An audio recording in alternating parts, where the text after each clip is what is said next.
What's up, everybody? It's Chris and I'm back to react. Now today we're going to be reacting to an Alex's Corner video, my social introvert problems.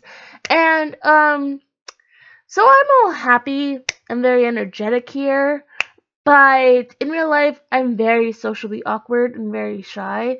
So I kind of thought, this could relate to me in a way. And we haven't really reacted to an Alex's Corner video in I think a month? Question mark or two? I lost count.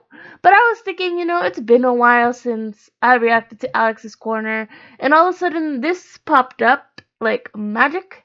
And so we're just gonna get into it and see what we gotta do. So let's just get into it. There's a warning sign, of course. Thank you for that. Oh. You've probably known this by now, assuming you've watched all or a few of my videos. Yes. Hey. Or read the title of this video. Yes. I'm an introvert. More specifically, a social introvert, which means I hype myself up for exciting social activities while knowing I would crash and burn inevitably in the moment. Oh. It can't be. You can't be social and introverted at the same time. You can. Introverts are a bunch of shy, awkward, socially anxious breed of humans that hate talking to other humans. I know, right? I thought that too. Until I realized I don't have to put myself in a box of stereotypes that I don't personally relate to. After hours and hours of intense research, interrogation, and laughing at Twitter memes, I stumbled upon this insightful hipster article from Elite Daily that answered all of my existential questions. In the party, but not the life of it. What it means to be a social introvert. Let me pause this. Okay, now I don't really relate. Because I'm just like, I'm the opposite. Like, online and stuff, extrovert. In real life, very socially. It's not like I don't like talking to people in real life. I just get very anxious about what they think about me, and then I just hide away. However, this website that she's on, I read it a lot because it has a lot of stuff regarding other information that I like to read. And also, this was in 2015. There was that. But you know what? Advice is advice, so let's get back into it. Cool.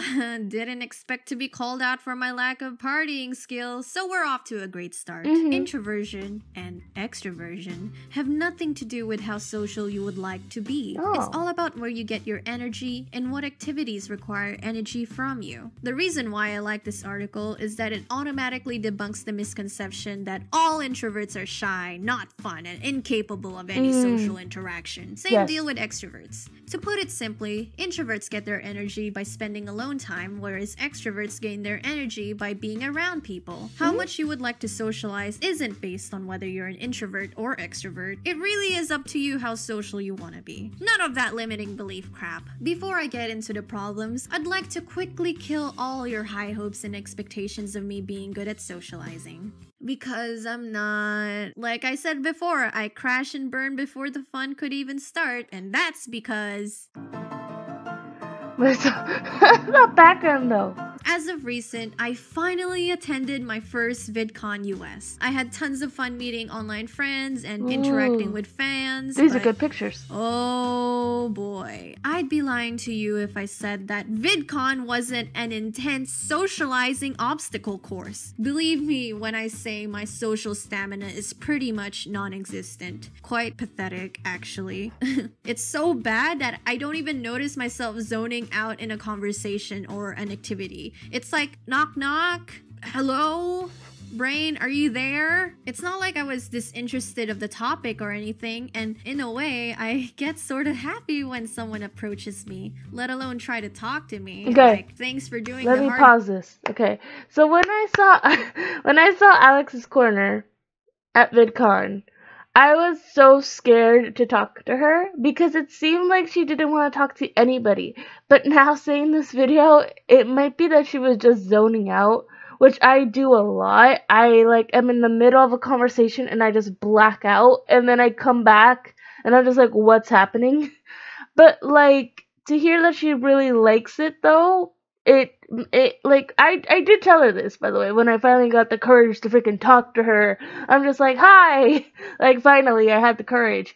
And I explained this to her, and she seemed a little bit like, she seemed like, not that she felt bad, she was just like, what? Like, very confused, but, like, she's just a sweetheart. I'm sorry, she's just a sweetheart. But now I understand more because I do the same thing, so it's job fine. of approaching people and thinking I'm interesting enough to talk to. Whenever I'm faced with fast-talking extroverts, I usually do this technique where I repeat things that they've said, but say it in a, I see what you're trying to say type of tone, so I could buy myself more time to say the next thing. But up. That's not the coolest thing about this technique. The coolest thing about it is that you get to make the other person feel like they're being listened to. Wow. And not only that, they can elaborate what they would be talking about without needing me to say something. So it's a double enjoying win. this video. They get to talk more and feel validated, while I get to shut up and reserve my energy. That's the social introvert way of socializing. Nice. You can thank me later.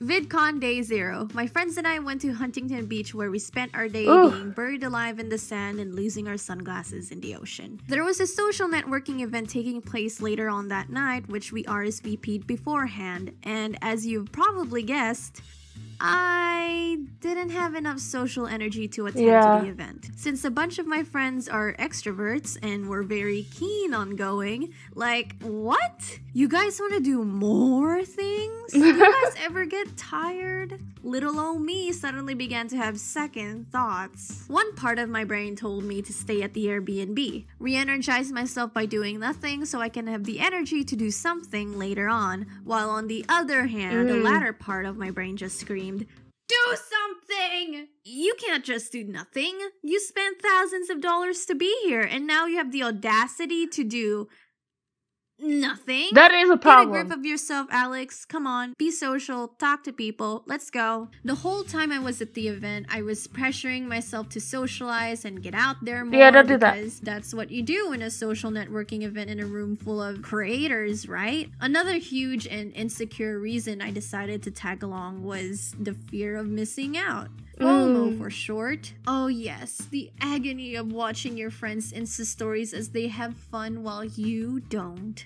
While all my extroverted friends bounced around the room feasting on this social atmosphere, literally doing what they do best, talking to people, I, on the other hand, was also doing what I do best, not talking to people. I sat in the corner and drew on some coasters for 2 hours. Shut up. Not long after, I began to feel super self-conscious of myself and the people around me. Am I doing something wrong?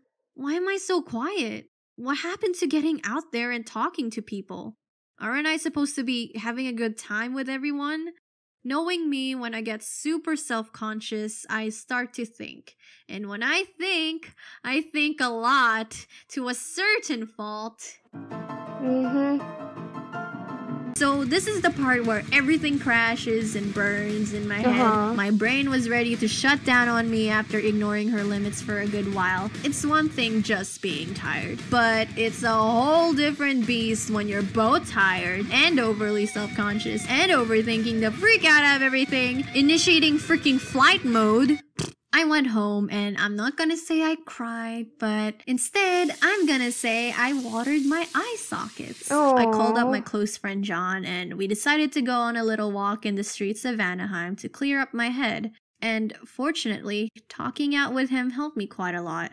John needed to drop off someone's swim trunks at this house party and promised that we'll be only dropping by for a few minutes. No biggie, I don't have any social energy to be in a party mood right now, even though I like parties.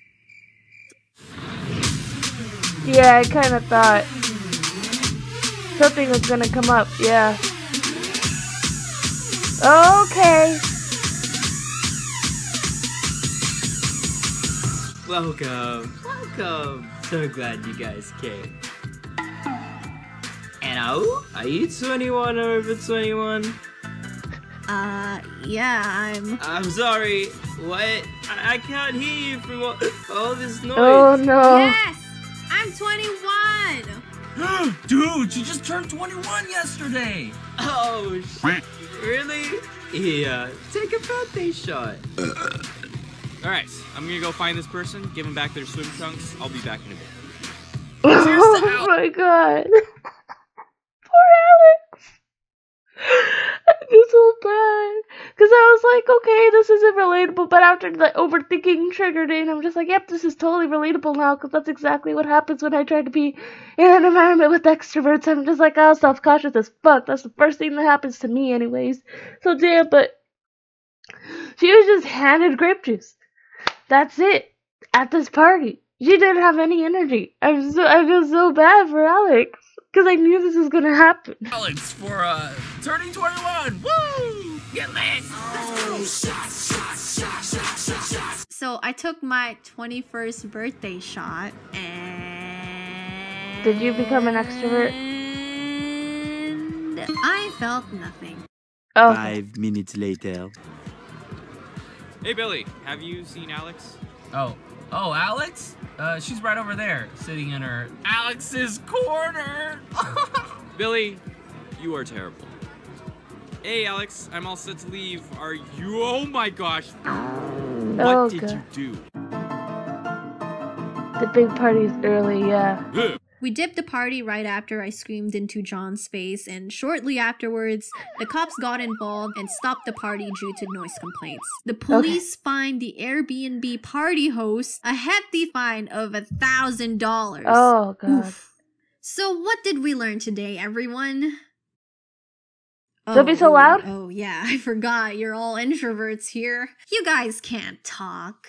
Although this trip may have its ups and downs, I still got a good experience out of it in the end. Anyway, what I've learned as a social introvert during my fun time at VidCon is always have a close introvert sober friend near you at parties. Thank you, John. It's okay to say no to a few people and events. Know your limits. Prioritize forming deep quality relationships in superficial quantities. Lastly, don't be an Airbnb party host unless you want to get fined $1,000. Also, quick FOMO. As an introvert, I love listening. Listening to other people's stories and... Okay.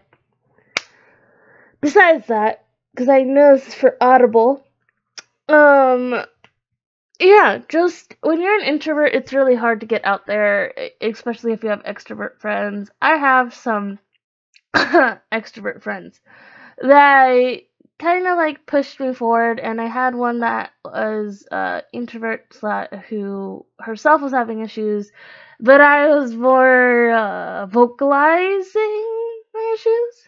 So if you're an introvert, don't feel bad, but always, even though if you do have extrovert friends, like she said, have an introvert friend, because you can't always be an extrovert. Don't push yourselves to your limits. If you know that you're tired, you know you can't do anything, and just, it's just okay. I know it's really hard to be an introvert, especially when you overthink. I have that problem.